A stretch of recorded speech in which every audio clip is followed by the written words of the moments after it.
নদীর দুই পাড়ে অসংখ্য রহস্যজনক গর্ত।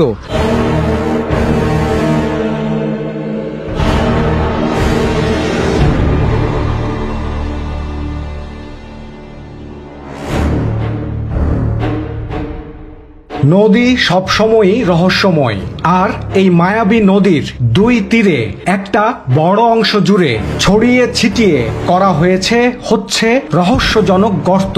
এসব গর্তের ধরনই বলে দেয় এটা প্রকৃতির সৃষ্ট কোনো গর্ত নয়। অনেকগুলো মানুষ মিলে এই গর্তগুলো করছে, কিন্তু কেন করছে, কারা তারা? এসব গর্তের রহস্য উন্মোচন করতে গিয়ে সামনে যা আসলো তা শুনে মাথাটা চক্কর দিল।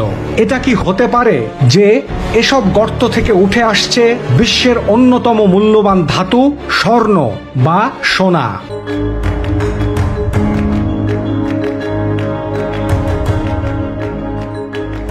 খ্রিস্টপূর্ব ২০০ সালে চাঁপাইনবাবগঞ্জের রহনপুরে উন্নত নগরী ছিল। সেই নগরীর একটি প্রধান নদী হচ্ছে পুনর্ভবা।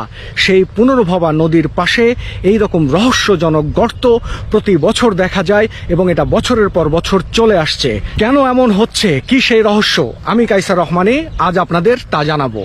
পুনর্ভবা নদী চাঁপাইনবাবগঞ্জ জেলার গোমস্তাপুর উপজেলার রহনপুরের বুক দিয়ে প্রবাহমান। সময়ের পরিক্রমায় উন্মত্ত যৌবনা পুনর্ভবায় বছরের বেশি সময় ধরে থাকে হাঁটু পানি। শুষ্ক মৌসুমে এটা যে নদী তা বোঝাই মুশকিল। ঠিক এ সময়ই রহনপুরের পুনর্ভবা নদীর বাজারের অংশে দু তীরেই মাটি গর্ত করার হিড়িক পড়ে যায়। দেখেই বোঝা যায় চাষাবাদ বা মাছ শিকার কিংবা প্রাকৃতিক কোনো কারণে এসব গর্ত তৈরি করা হয়নি।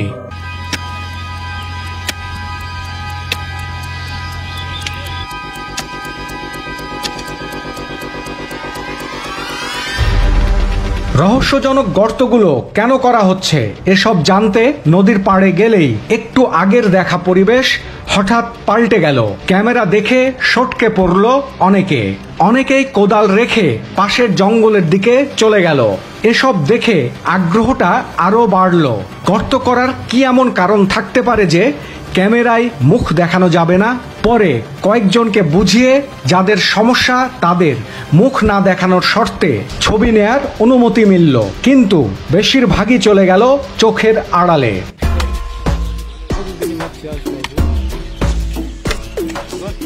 এই খোঁড়া চলছে এই 10 বছর ধরে।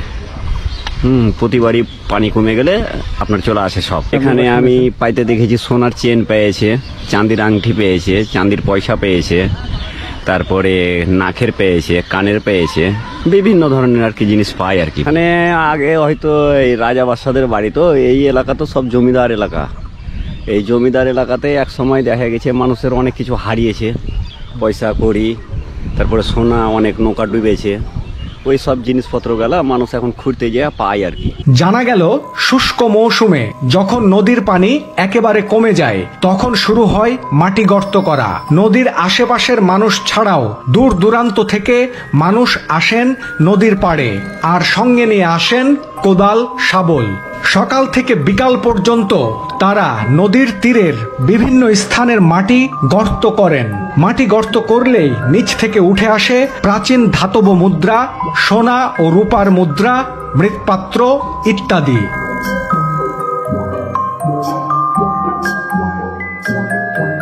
বছরে ঘুরে এই সময় তো ঘুরে, কারণ আমরা হয়তো খুঁজছি তখন হয়তো বাড়াইছে মাল, কোনটা হয়তো তাবিজ বাড়াইছে, কোনটা হয়তো সোনা বাড়াইছে, এটা হয়তো কানের উপরের বাড়াইছে, পয়সা বাড়াইছে, তামা বাড়াইছে। এই যে তামা আপনি দেখলেন, চাঁদি পয়সা বাড়াইছে, সোনার আংটি কালকা পেয়েছে। কিসের আংটি? এই সোনার। খননকারীরা জানান এ নদীর দুই তীরের মাটির নিচে এতই প্রাচীন সম্পদ রয়েছে যে 15 থেকে 20 বছর ধরে শুষ্ক মৌসুমে এভাবেই খনন চলে আসছে। তারপরও কিছু না কিছু পাওয়া যায়। তামার পয়সা, চাঁদির পয়সা, তারপরে সোনা। কতদিন ধরে? তারপর আগেকার যুগের এই তসবির, পুঁথি, এগুলো পেয়েছে পাই। পানি ঘুরে আলোছে প্রতিদিন 2, 4, 5টা 10টা লোক আছেই। আগাবেলা সকাল থেকে একবারে কম করে দুপুর বিকালেও ঘুরে সন্ধ্যার আগ পর্যন্ত এখন পানি বেশি হলো তো ওই জন্য আর আসে না। বেশি পাওয়া যায় 17 ও 18 শতকের রূপা ও তামার মুদ্রা, আরবি লেখা মুদ্রা, রাজা রানীর ছবি সম্বলিত রৌপ্য মুদ্রা, মূল্যবান পাথর, মূর্তি, কাঁসার প্লেট, ঘটি, তালা চাবি, হাতের বালা ইত্যাদি। যেসব জিনিস পাওয়া যায় তার বেশিরভাগই অন্তত 100 বছরের পুরনো। এই যে দেখুন এখানে এক ভাই গর্ত করছিল, গর্ত করলেই মাটি থেকে এই যে এইরকম পয়সা, এটা এতটাই পুরনো আর মাটির নিচে থাকার কারণে কিছুই বোঝা যাচ্ছে না। এটা অ্যাসিড দিয়ে পরিষ্কার করলে তখন বোঝা যাবে। তারপরে এই যে এইরকম মাটির পাত্র, এইরকম বল, এটাও মাটির, এগুলো সব পুরনো আমলের। এইগুলো মানে হাজার হাজার ওঠে এবং সেই প্রাচীন সময় থেকেই উঠছে, শেষ হচ্ছে না। সোমবারের দিনকে সকালে ঘুরতে ঘুরতে চুপ মেরে শিখব, সোনার পুঁথিটা বাড়িয়ে গেছে। কি সোনার পুঁথি বাড়ি? সোনার, তার মানে সোনাও পাওয়া যায় এখানে? হ্যাঁ, চান্দির কয়েন পেয়েছি,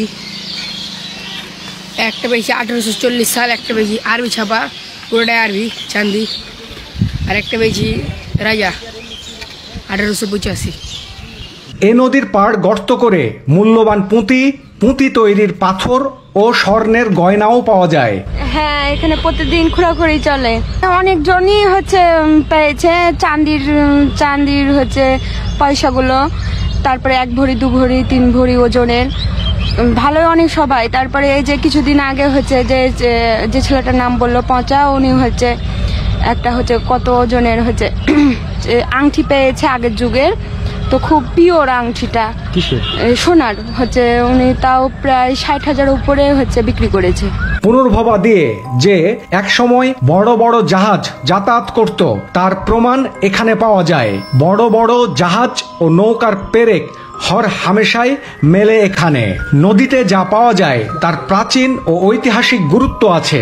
এ কারণে দূর দূরান্ত থেকে প্রত্নসম্পদ সংগ্রাহকরা এখানে এসে খননকারীদের কাছ থেকে পুরনো মুদ্রা সহ গৃহস্থালী কাজে ব্যবহৃত বিভিন্ন জিনিস উচ্চ মূল্যে কিনে নিয়ে যান।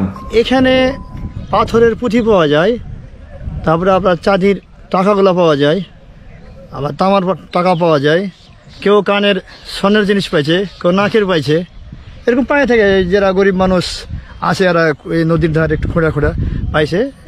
আপনার ওই সুইচ গেটের এবার থেকে আপনার এই গুজর ঘাট বলে এখান থেকে ব্রিজের তল মানে এখানে খোঁড়াখুড়ি করে। দর্শক, একটা বিষয় ওনার মুখেই শুনলেন যে উনি বললেন যে পুঁতি এবং পাথর পাওয়া যায়, যেটা গবেষণা করে দেখা গেছে এবং প্রত্নতত্ত্ববিদরা এশিয়াটিক সোসাইটিতে সংবাদ সম্মেলন করে বলেছেন যে 1400 বছর আগে প্রাচীন সময়ে উন্নত নগরীর অবস্থান ছিল এই রহনপুরে, এবং রহনপুরে পুঁতির কারখানা ছিল, যে পুঁতি সারা বিশ্বে এক্সপোর্ট হতো রহনপুর থেকে। তো উনি সেটাই বললেন যে এখানে পুঁতি পাওয়া যায় এবং পুঁতির পাথর পাওয়া যায়, যেটা সত্যতা মিলেছে এবং প্রত্নতত্ত্ববিদরা এটা সংবাদ সম্মেলন করে এই ঘোষণা দিয়েছেন। এই পুঁতির পাথর মানে পুঁতি পাওয়া যায়। হ্যাঁ, এই যে শফিকুল্লাহ আমার এক ছেলে আছে, এই প্রতি বছরই পুঁথি 2-4টা আমি দেখেছি পাই, কালো কালো পাথর, সাদা সাদা পাথরের পুঁথি পাই, ফুটা থাকে দেখেছি আমি। এখন প্রশ্ন হচ্ছে, রহনপুরের পুনর্ভবা নদীর তীরে এসব মূল্যবান সামগ্রী কেন পাওয়া যায়? জানা যায় রহনপুর এলাকাটি ছিল প্রাচীনকালে বরেন্দ্র এলাকার একটি সমৃদ্ধ নগর। মূলত এই শহর ছিল বরেন্দ্র এলাকার প্রবেশদ্বার। এছাড়া উঁচু অঞ্চল হবার কারণে অতীতে রাজা বাদশাহ ও জমিদাররা এই এলাকা পছন্দ করতেন তাদের নিবাসের জন্য। সুতরাং এরকম সমৃদ্ধ অঞ্চলের নদীতে মূল্যবান সামগ্রী পাওয়াটা অস্বাভাবিক কিছু না। পুনর্ভবার এই ঘাটে দূর দূরান্ত থেকে নৌকা ও লঞ্চ নিয়ে আসা যাওয়া করতেন সামন্ত প্রধান, বণিক ও রাজপুরুষেরা। তাদের ফেলে দেয়া ডুবে যাওয়া সম্পদও এখানে জমা হয়েছে। এছাড়া সেন বংশের শেষ রাজা লক্ষণ সেনের প্রাসাদও রয়েছে এই নদীর পাশে। 1971 সালে যুদ্ধের সময় এই ঘাটে এসে নৌকায় চড়ে ভারতে যাওয়ার সময় অনেকে নিত্য প্রয়োজনীয় ও মূল্যবান জিনিসপত্র নদীতে ফেলে দিতেন বলে মনে করেন অনেকে। একটা চমকপ্রদ বিষয় দেখুন, লক্ষ্য করুন আমার পেছনে একটা ইটের সারি, একদম প্রচুর ইট। কি ইট? এটা কি বর্তমান সময়ের ইট? না বন্ধুরা, এটা আসলে বর্তমান সময়ের না, এটা অনেক প্রাচীন ইট। যে ইটটাকে সাধারণত এখানকার মানুষজন গৌড়ীয় ইট বলে থাকে। এই যে গৌড়ীয় ইট, এগুলো ছোট ছোট আকারের হয়। তো এই ইটগুলো কোথা থেকে আসলো? পুনর্ভবা নদী যখন খনন করা হচ্ছে, এই যে বিভিন্ন কারণে গুপ্ত ধনের জন্য যে খোঁড়াখুড়ি চলছে, এই ইটগুলো উঠে আসছে নদীর নিচ থেকে।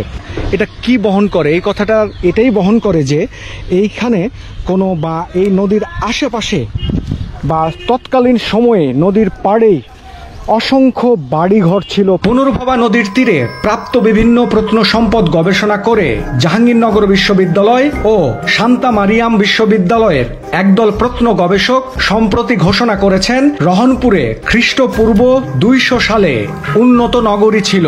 আর এখন নদীতে যাদের খনন করার কথা তারা না করে একদল মানুষ খনন করে নিয়ে যাচ্ছেন গুরুত্বপূর্ণ প্রত্নসম্পদ। যেসব সম্পদ এক একটা সময় ইতিহাসের দলিল, যেসব সম্পদ তা নিয়ে গবেষণা করলে হয়তো পাওয়া যেতে পারে নতুন করে অতীতের বড় কোনো ইতিহাস ও ঐতিহ্য। অথচ এখানে পাওয়া মূল্যবান জিনিসগুলো 500 থেকে 1000 টাকায় বিক্রি হচ্ছে। অনেকেই বলেন এখানে বহু ঐতিহাসিক মূল্যবান সরঞ্জামাদি পাওয়া গেছে, কিন্তু যারা পেয়েছেন তারা বিভিন্ন কারণে প্রকাশ করেননি, বিভিন্ন জটিলতার ভয়ে। যাই হোক, এভাবে চলতে থাকলে হারিয়ে যাবে আমাদের পুরনো ইতিহাস ও ঐতিহ্যের দলিলগুলো।